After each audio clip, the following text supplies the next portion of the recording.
وہ جوان جو ہی پروان چڑھا ان فوان شباب آیا تو اس کی پیشانی سجدے کے تقدس سے مالا مال ہو گئی، اس کی آنکھوں میں حیا اور شرم کے پہرے آ گئے،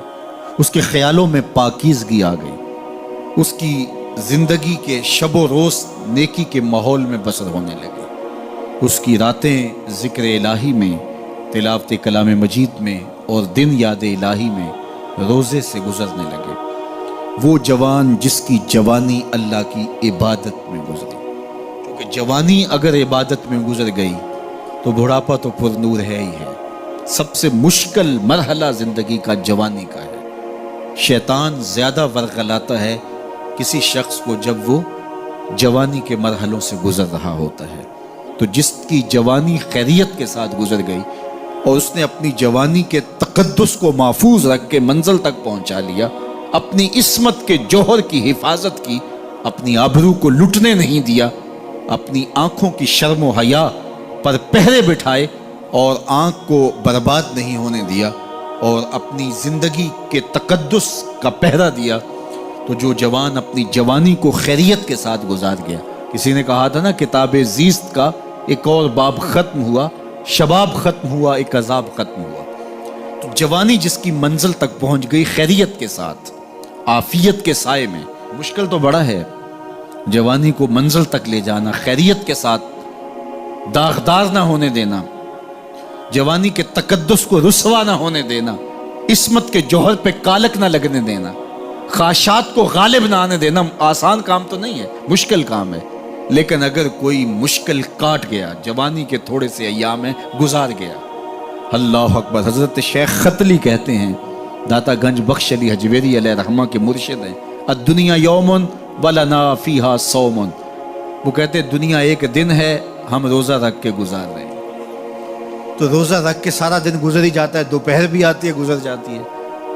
اور عصر کا وقت بھی آتا ہے گزر جاتا ہے، کھانے کا وقت بھی آتا ہے، چائے کا وقت بھی آتا ہے، سب کچھ ہوتا ہے لیکن گزر جاتا ہے، افطار تک بندہ پہنچ جاتا ہے۔ جس نے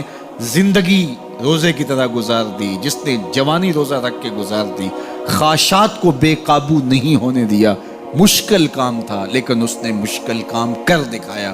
اجر کتنا بڑا ہے، سنیے اللہ کے محبوب کی زبان سے سنیے۔ حضور نے ارشاد فرمایا جو سیدنا ابو ہریرہ کے ذریعے سے ہمارے تک پہنچا، فرمایا قیامت کے دن جب سورج کا رخ سیدھا ہوگا، زمین تانبے کی ہوگی، لوگ پسینے میں شرابور ہوں گے، کوئی ٹخنوں تک پسینے میں، کوئی گھٹنوں تک، کوئی کمر تک، کسی کو پسینے کی لگام دی جائے گی، اور وہ پسینہ ایسے نہیں ہوگا جس طرح یہ پسینہ ہے، اتنا گرم ہوگا۔ ابن رجب حنبلی کہتے ہیں اس پسینے